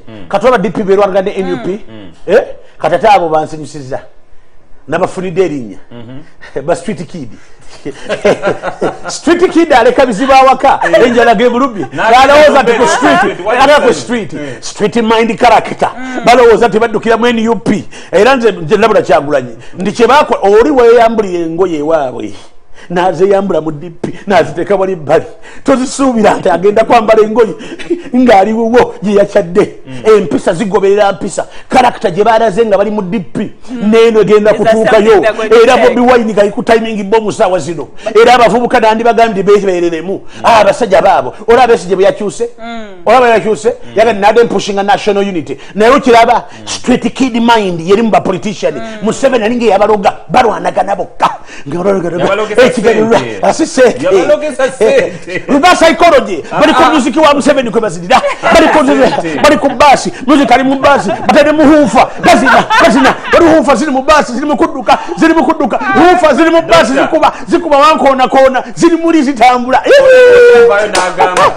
Doctor ulabo oli avayo nagamba we have support of the maje chechi kwetu okuloza nti balina support bakwebyo tuli ku music wankona nange ngamba Bobi Wine abakozese kyalenga abazise kyalenga ayicyange kyalenga abayisa abakukumbye kyalenga yategedde ba street kid gwe omusajja najja myaka 3 mwana abafuramu wakibiida abayita yakukumbye yakutereka leta kasasiro agenda bakumako omuliro era nze Bobi Wine kyeva muswagira era kyokola nti Bobi Wine is a star nze star wange lwansonga ebu Bobi Wine yakukumbya abayayi abadde mu byobufuzi kumali myaka 3 tebakyalina kasala kubo bayimba kyalenga bona bayimba kyalenga bali mu kyalenga bamafia babadusa bali mu kyalenga bali mu kyalenga ekiri mu NUP sende kasita zirabika esente kasita zirabika kasita sente zirabika ng'ebintu bikyuse. And what makes you not think, Simon Chris,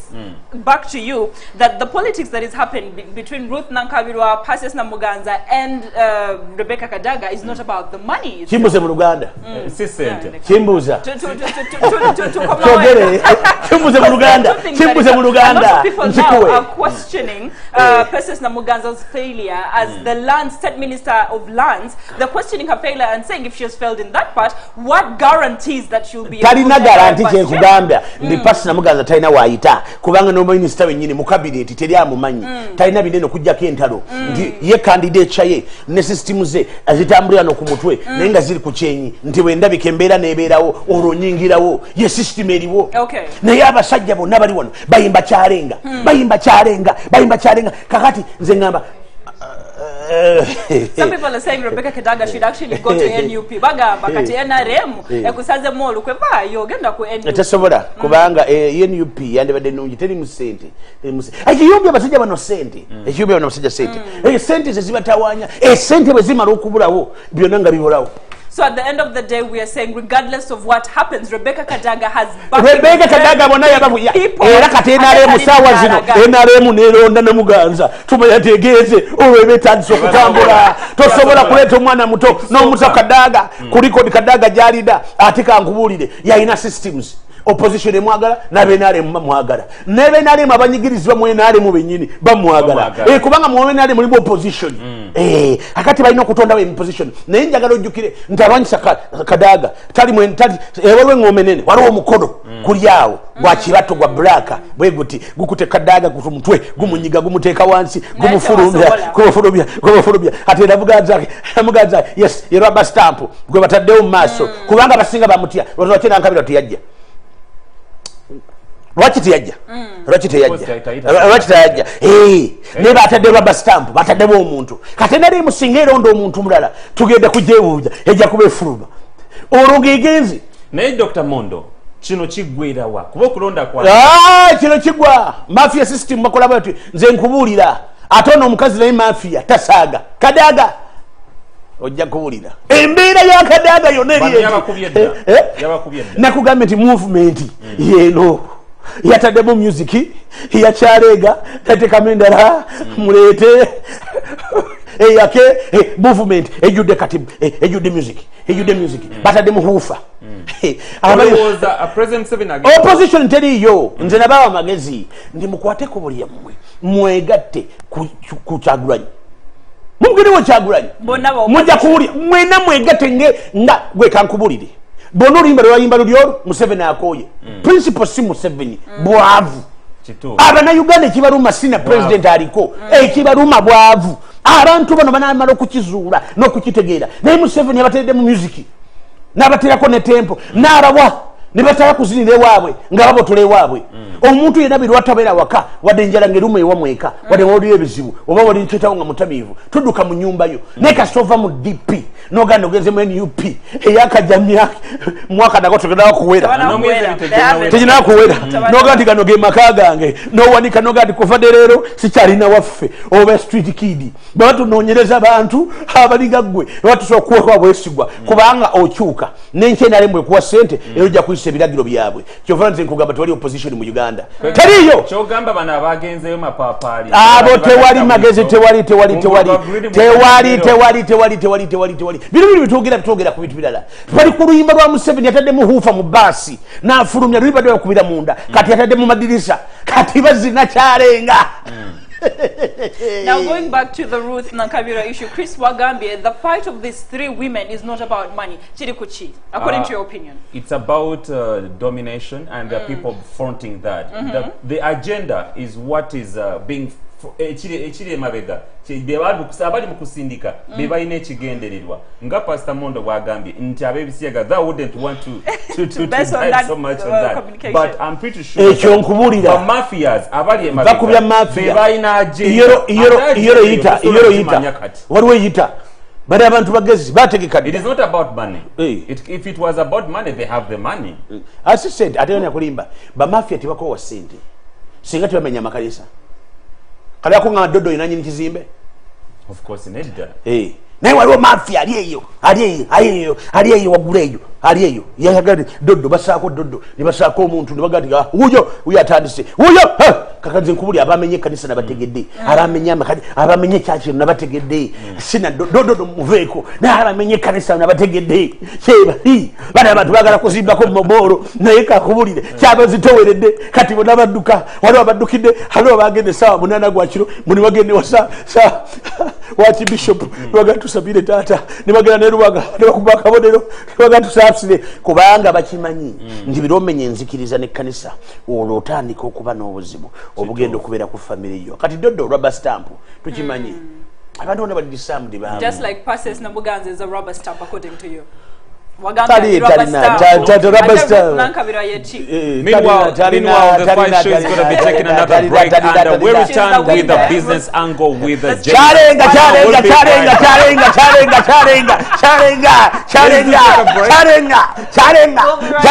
Urira music wa movement. Urira.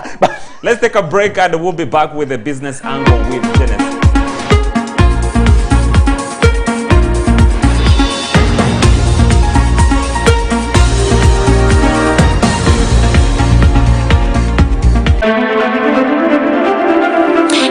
You're watching STV Select for Fun.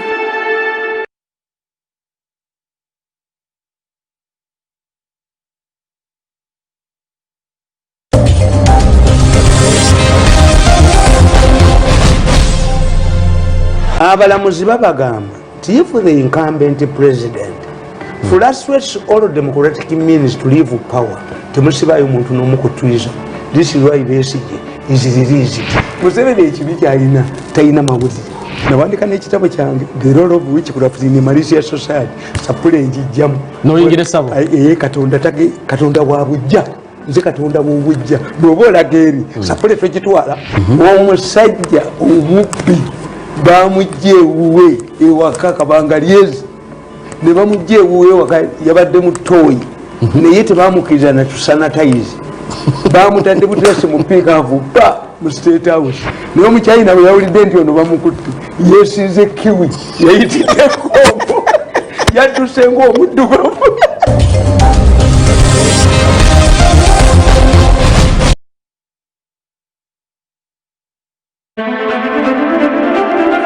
Hey guys, you're watching STV Select for Fun.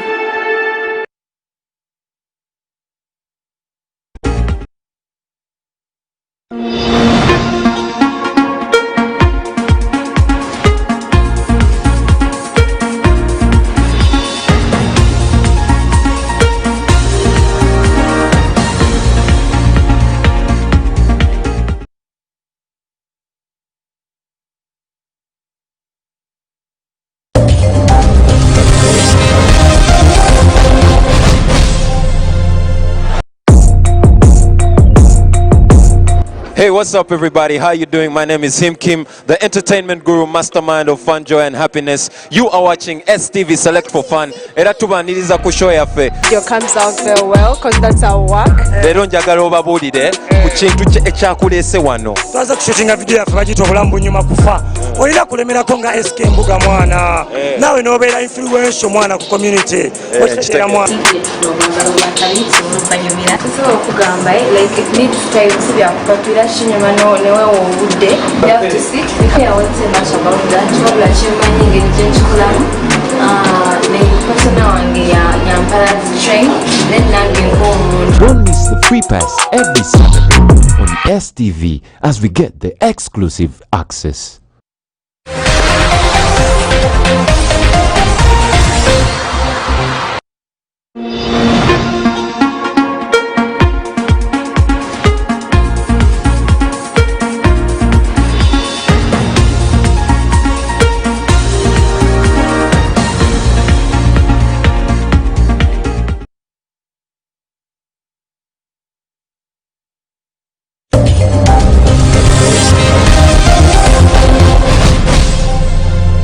Abalamuzi babagamba if the incumbent president frustrates all democratic means to leave power temusibayo muntu n'omukutwiza. This is why Besigye is released. Museveni ekibi kyalina talina mawulire nawandika n'ekitabo kyange the role of witchcraft in Malaysia society sapule njijjamu noyingira essabo katonda wa bujja nze katonda w'obujja bw'oba olaga eri sapule twekitwala omusajja omubbi bamujja ewuwe ewaka kabanga lyezi ne bamujja ewuwe ewaka yabadde mu ttooyi naye tebamukiriza na tusanatayizi bamutadde buteesi mu piikaavu ba mu state house naye omukyayina bwe yawulidde nti ono bamukutte yeesize kiwi yayitiddeko yadduse ng'omuddugavu.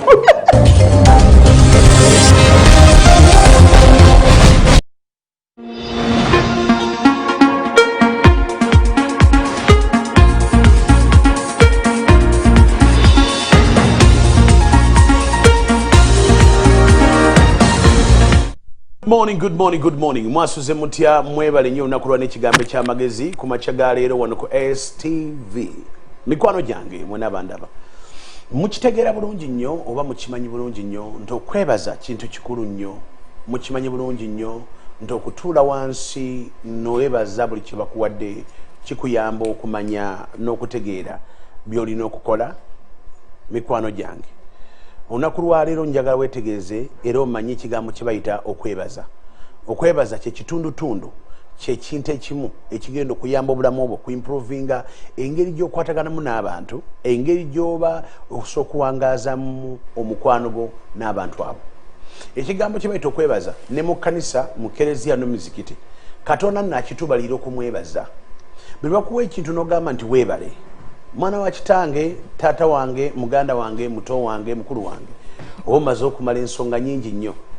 Ngamba ntobotaddeko value endala esobola okwemusa n'ekuteeka ku ddala ddala. Bwe bakuwanga ekintu fubanga nnyo okwebaza. Okwebaza Katonda, okwebaza abazadde, okwebaza emikwano n'abangi batwagaliza. Kye kisinza okuwangaaza abantu bangi nga balina emikwano era nga bakulaakulana. Olunaku lwa leero njagala kuzaamu amaanyi nti tandika oyige ekigambo kye bayita okwebaza. Bambita Dr. Franklin Mondo Mugisha n'ekigambo ky'amagezi ku makya ga leero.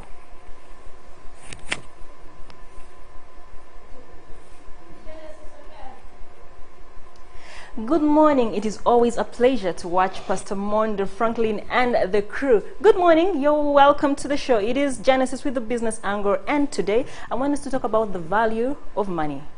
Now, the value of money is measured by its demand, just like the goods and services. There are so many factors that determine the value of money. One, it could be the value of the treasury notes.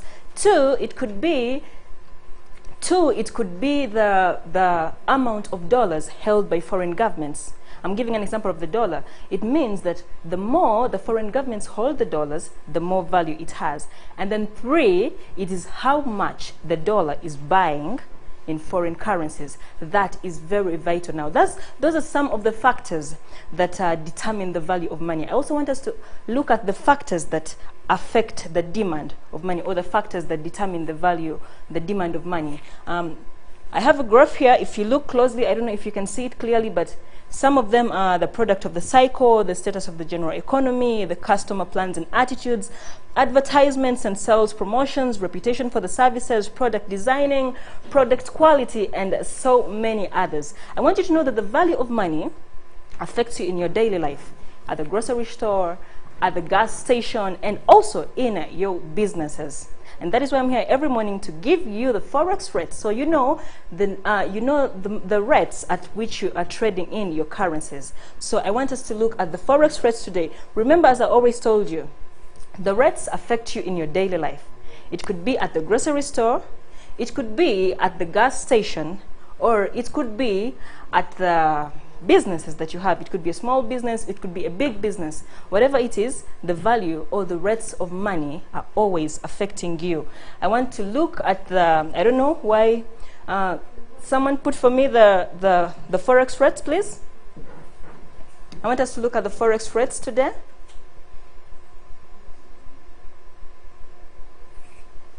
So today the US dollar is buying at 3,665 shillings and selling at 3,675 shillings. The pound is buying at 4,804 shillings and selling at 4,818 shillings.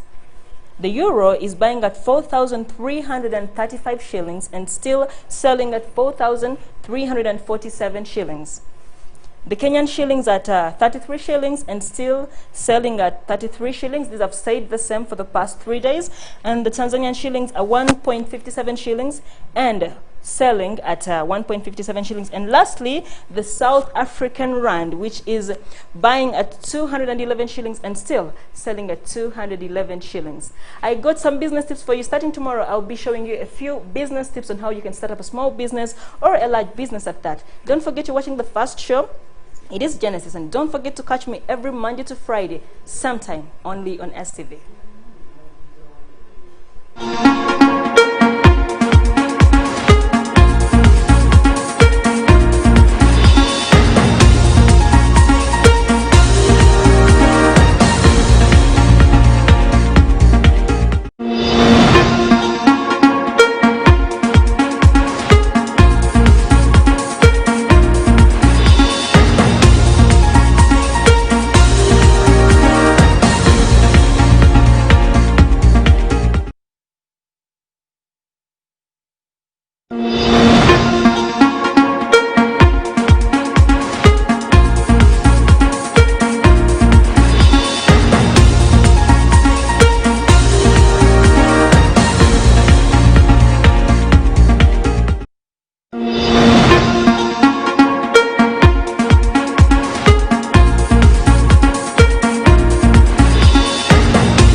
Mwebale nnyo okujja bikwano gyange olunaku lwaleero tuzze n'akanyomero kaffe kano kennyini we tujja n'abakugu abantu be tutunudde nga twekkaanya era nga tumanyi bulungi nnyo nti abantu bano ba mugaso. Abantu bano batuyamba okutegeera n'okutuvuunula ebirooto byaffe mu bintu by'ensimbi n'okwekulaakulanya. Obaavu mpologoma gwe wennyini gw'ojjejjako gwe werwanako n'ogamba nti kanziruke nga tenaakunzita. Obwavu lwali lwa mu nnyindo bw'otolwejjaamu nno mwatowu tolinda neiba okuyamba kubanga embeera yo gwe wenyini gwolina okujejjamu. Ku makya ga leero nga bulijjo mbaleetera omuntu omu ku bakugu be twekakasizza era nga tumaze okumanya ntayambye bangi. Olunaku luli twali wano twayita mwami Chris Boogere. Kaboogere ensonga ze n'azituleetera ng'azituwadde. Netufuna abantu bangi abatugamba nti omusajja ono mutukomezeewo. Nze ku lwange ninayo abantu abaŋŋamba omukyalo omu eyasinze okunsesa yabadde awo wansi ebbunga n'aŋŋamba bwayita ku zebra n'aŋŋamba ssebo waliwo omusajja gwe waleeta gwe bayita Chris adda ddi nemugamba simanyirwa dda naye ng'omukyala ayokya kasooli nemubuuza wamulaba ddi n'agamba nti nkulaba ku STV. Nina la bodaboda ab'ekabalagala wansi wali ku stage ng'oyambuka ng'emuyenga baakumbuuza nali mpiseewo nga nina byenjagala awo. Hakati ningamba olunaku lwaliwo kitikuleeta netukomyawo n'otuyamba kwekulaakulanya kubanga obwavu mpologoma bw'otojejjaako munnaye ng'odduka ejja kulya ng'otunula. Ssebo nsanyuse nnyo okulaba mwami Chris. Nange neesimye okubanga ozzeemu okunkyaza nate omulundi omulala. Ssebo nsanyuse okubanga ndi ku STV okubanga tuyambako abantu baffe bano naddala okwekulaakulanya. Nina ebibuuzo bingi naye njagala kubuuza ebibuuzo nga 5 bentera okubuuza bagesiti bange. Ekibuuzo kisookera ddala obwavu kiki?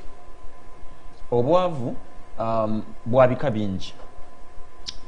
Waliwo omwavu wa ssente, waliwo omwavu w'empisa, waliwo omwavu w'ebyobulamu, ng'obulamu bwe bwavu, ng'obulamu bwo bwennyini bwavu. Obwavu yalibadde nga lack of, naye abantu abasinga obwavu babutwala nga poverty. Naye ebeera lack of, obeera oyina ekintu ekikubulako kyoweebuukamu. Yep. So obwavu bwabika bingi. Omwavu w'empisa, omwavu w'obulamu, omwavu wa ssente, omwavu w'emikwano nga ye talina mikwano atambula bwa nnamunigina. So obwavu bwabika bingi naye omuntu bw'oba omugambye ku bwavu ebiseera ebisinga obwongo budduka nnyo ne bugenda ku ssente. Omwavu twandimudefinize tutya omuntu gwe bayita omwavu? Omwavu ye muntu abeera ng'alina ekimubulako naye ate nga kimukalubirira okukkiriza nti ekintu ekyo kimubulako mu bulamu bwe. Ebiseera ebisinga bw'osanga omuntu nga mwavu wa ssente abeera akulaga nti akola nnyo era ataddemu amaanyi mangi naye ate ng'akulaga tafunye. Kati kimubeerera kizibu okukkiriza nti ddala kituufu mwavu wa byanfuna era kyova olaba abantu abasinga nti wadde abeera mwavu wa byanfuna tassaayo mwoyo okumakinga sure nti yeesomesa oba abaako ebintu byayiga okulaba nga kiri ekyobwavu kivaawo. Omuntu atulaba olunaku lwe nga muvubuka yandivudde atya mu bwavu kisookera ddala ekintu kino kye bayita obwavu ekintu kino kiwetwebuukako waliwo maama atunudde waliwo taata atunudde waliwo bodaboda akulaba olunaku lwaleero exactly omwavu tuvaamu tutya? Okusooka kuteekwa okuba nga kusalawo okwo okugamba nti kati njagala kuva mu bwavu nfuuke omuntu alina so omugagga nti njagala kusooka nfuuke omuntu alina okwo kuteekwa kubeera kusalawo okwo. Bw'oba tokoze kusalawo nti njagala kuva mu bwavu tosobola kuva wooli. Kati eddaala esooka kukkiriza nakutandika kulowooza engeri gy'ogenda okuvaamu. Bw'omala okukkiriza nti nteekwa okubeera omuntu omufunyi oba alina kiba kitegeeza siteepu esooka ey'omuntu okwejja mu bwavu olwo obeera ogimaze. Then bw'omala okumanya ekyo nti njagala kwejja mu bwavu ng'okkiriza nga ggwe omuntu olina ebintu by'oteekwa okuba ng'okolako.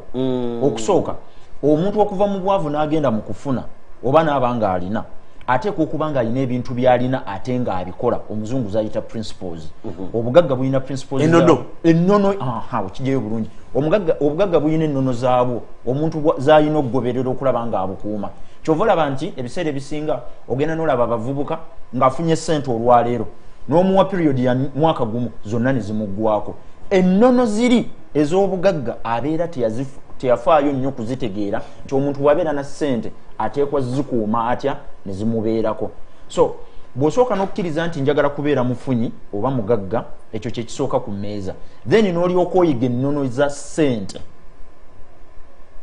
ezigenda okukuumirawo ebyo by'onoonya.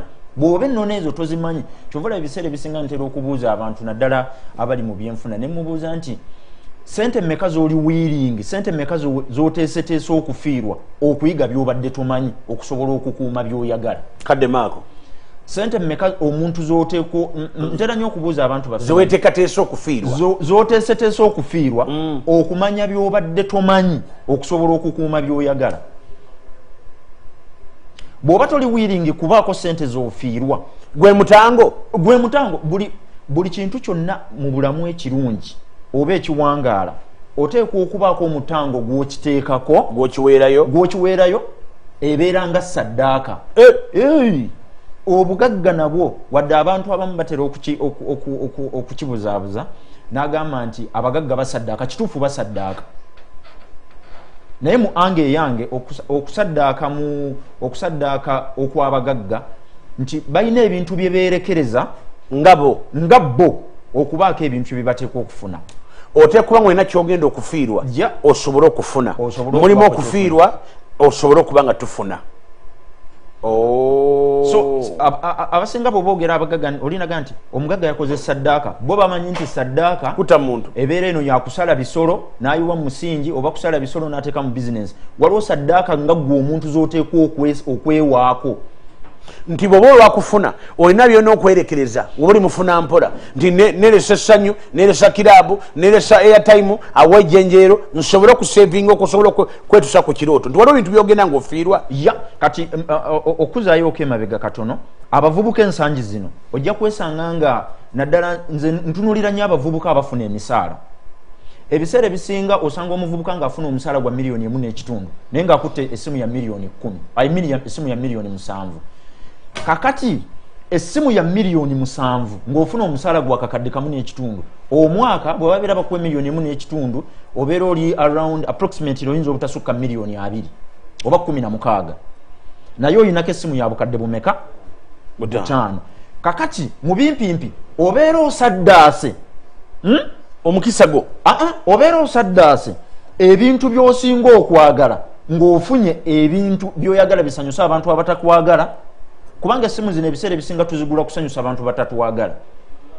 oyinayo omuntu eyagganidda n'ogabwe nafuna iPhone 11 Max Pro tayinza kumpona ajja kumanya olwo nkikubi tokirina esente jamba mu kati esimu eyo olumalo gifuna toli mu kusanyusa bulamu bwo naye ogezaako okusanyusa muntu oli asobole okujja omufunze so ekyo kibeera kikendeeza ebyenfuna byo kati mu bumpimpi nze ngezaako gamba abavubuka abaffe bano nti ebiseera ebisinga tambula ng'enfunayo tuula ng'enfunayo yambala ng'enfunayo lya ng'enfunayo era weenyumiririze mu nfunayo so si okusaddaaka enfunayo osobole okusanyusa abantu abatakwagala olw'obuntu buno obutonotono naddala obutuyita mu maaso fe abavubuka ennaku zino tusanze nnyo challenges nyingi nti abaana ab'obuwala bano be basinza okutuleetera okusaasaanya mu ngeri gye tubadde tetwalisaasanyizaamu sooka balabika bulungi bangi ate nabo bafubye okwekolako Oriflame we bakozeemu omulimu gw'amaanyi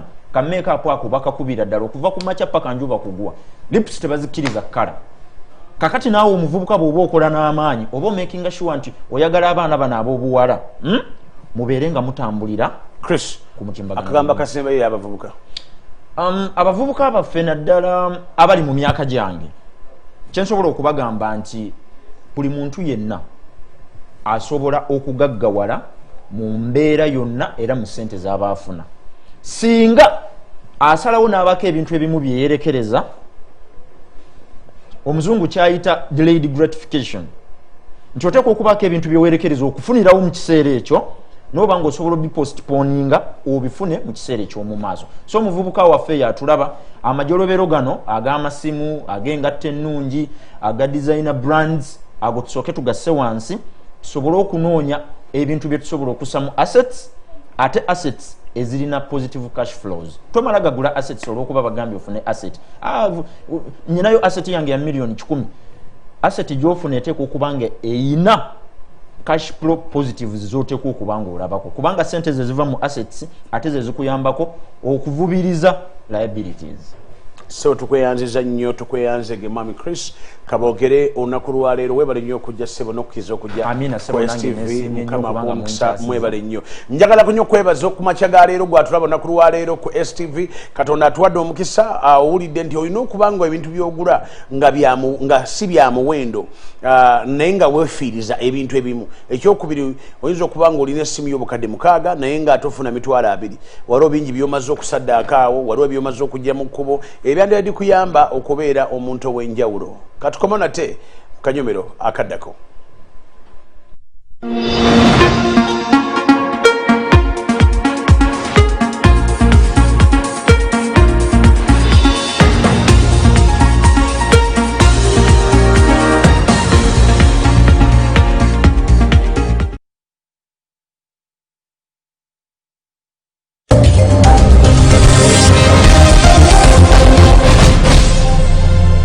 abalamuzi babagamba nti if the incumbent president frustrates all democratic means to leave power temusibayo muntu n'omu ku twiza this is why Besigye is released Museveni ekibi kyalina talina mawulire nawandika n'ekitabo kyange the role of witchcraft in a malicious society sapule njijjamu noyingire sabo katonda wa bujja nze katonda w'obujja bw'oba olaga eri sapule twegitwala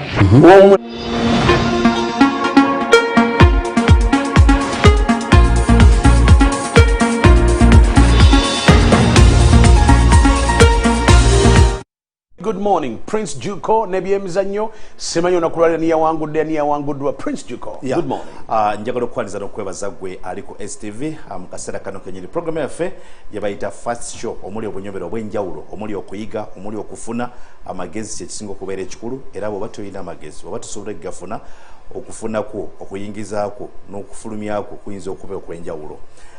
Mu kaseera kano byemizannyo nja tutandikira kuwano munda mu ggwanga era nga nja tutandikira kukutegeeza nti ekibaddeyo kuba kilabya Police FC gabanza okuba ng'ekakasa omuvubuka gwegambye gobeera Joseph Sentamu onono yamaze okuba nga beegattako transfers oba okukyusakyusa abasambi kugenda kuba nga kuggalawo era olunaku lwajjo kwakomekerezeddwa naye nga Police FC omusambi waabwe yasabye okuba nga afunibwa yoyo gwe bayita Joseph Sentamu yabeegasseeko kino nno kiraga yasayiniza endagaano ya myaka 3 mirambirira okugizza obujja mu kilabya Police FC era nga yegasse ku basambi amu kwabo aboyinza okuba nti oyogerako abegasse ku timu ya Police FC. Police FC abaliko ba champion ba Uganda mu 2-5 era nga bagerako ne kolukalu olwa East Africa mu paka za Sekafa ne bawangula ekikopo ekyo. Nenga ku basambi bano amu ku beyegasseko aboyinza okuba nti oyogerako kuliko Yusuf Sozi ne kuberako Johnson Odong ne kuberako omuvubuka omulamu Mubaraka Nsubuga ate nga omulayi Edward Chiryowa ne Musa Matovu abo nno nabo bazizza endagano zaabwe bujja mu club eri eya Police FC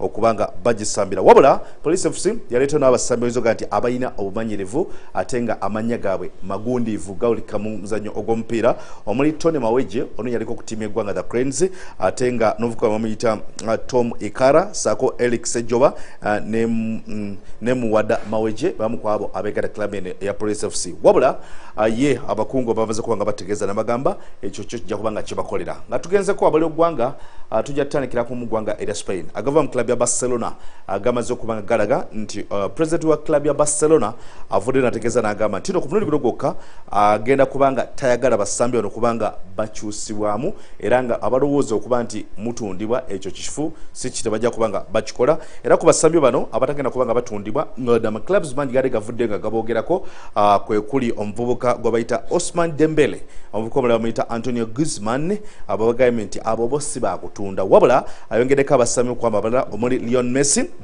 wagambye nti ye akyali musambi waabwe era nga talowooza kuba nti ajja kubanga atundibwa era n'ategeeza nti omutendesi omujja gwe baafunye Ronald Koeman senga aba yagadde omuvubuka gwe bayita Philippe Coutinho ali mu club ya Bayern Munich asobola omukomyawo enzigi zikyali nzigule okusalawo kwe omutendesi baba mwetaaga ajja kudda aba tamwetaaga etajja kuba musambi waabwe mu club eri eya club ya naffe bano aba Barcelona n'okubanga etambula wabula awuli abasambi bali batunuliddwa nti oba oliawo bo wadde nga ku basambi omunana balina okubanga batambula ng'omuli Luis Suarez omusago bayita Jude Alba Sergio Busquets bagambye nti abo bo bayinza otambulamu ne bagenda ne basambira awalala omupiira nga ttiimu ya Barcelona ebintu bwe bityo bweyinza okubanga ekikola olunaku olwajjo mu mpaka eza UEFA Champions League omupiira gwazanyiddwa semi-final tiimu ya PSG okuva eri mu ggwanga erya Bufaransa yaggyeemu ttiimu ya RB Leipzig kuva mu ggwanga erya Germany nekitegeeza nti kakati oluzanyo lw'akamalirizo final egenda kubeera wakati wa club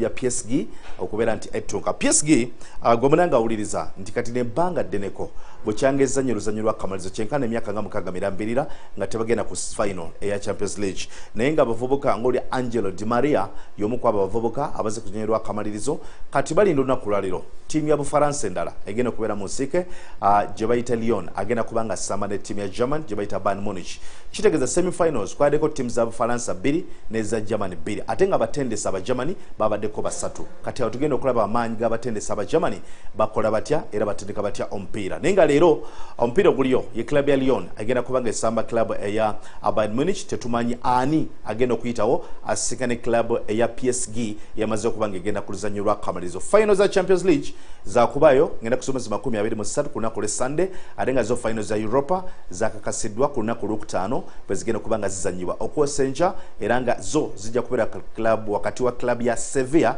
bwanabanga asamba club ya Inter Milan bwe bagenda kubanga batuuka okuva mu Spain n'okuva mu ggwanga lya Italy bwe bagenda okuzanya wabula kye tutamanyi oba Abafaransa bagenda ku luzanyo lw'akamalirizo ababiri oba omu Germany n'Omufalansa basisinkana ebyemizannyo bikomyawo akawungezi k'olunaku amakya g'olunaku olwaliro program ekyali fast show era nga nja kuza eri bannange okuba nga bakumaliriza n'okuba nga bawumbawumba ate oluvannyuma Bashir Kaziwe ajja kuba nga ajja akutwale mu maaso program ejja kuba nga ogifuna abo bite bitambudde akanyumira k'ebyemizannyo wano mu fast show.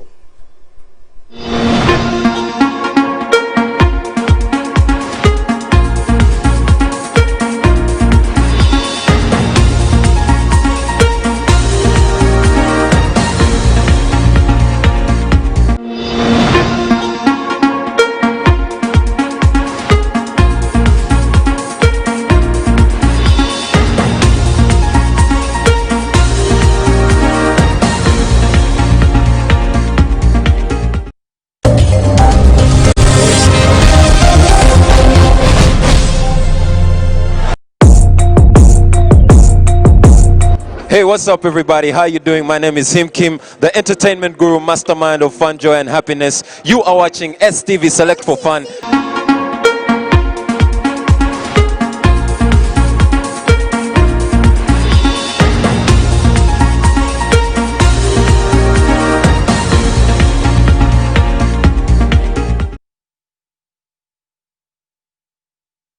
mwasuze mutya mikwano gyaffe time etuuse obudde bugenze buntwala nga kaguddeyo sijja kwogera bingi. Just I'll start with you. Yep. Say bye.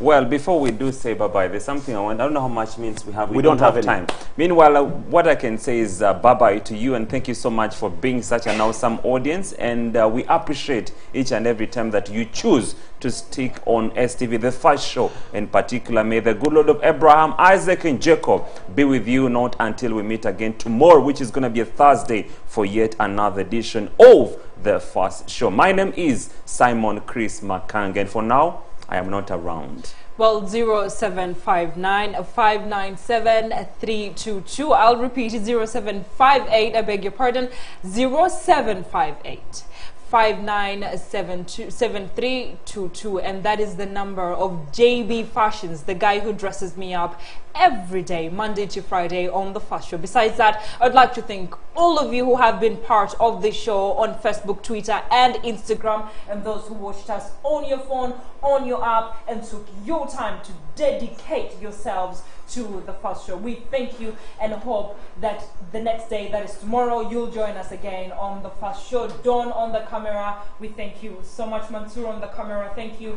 Husna and Adams Mayambala plus Jeff, thank you guys for forming the big team that makes this happen. Until tomorrow. And I want to say thank you so much. Don't forget that Kaziwe Bashir is right on with the two bulls in the house. We have one from Nope and one from NRM. We have David Kabanda from NRM and is it Sozi from Nope.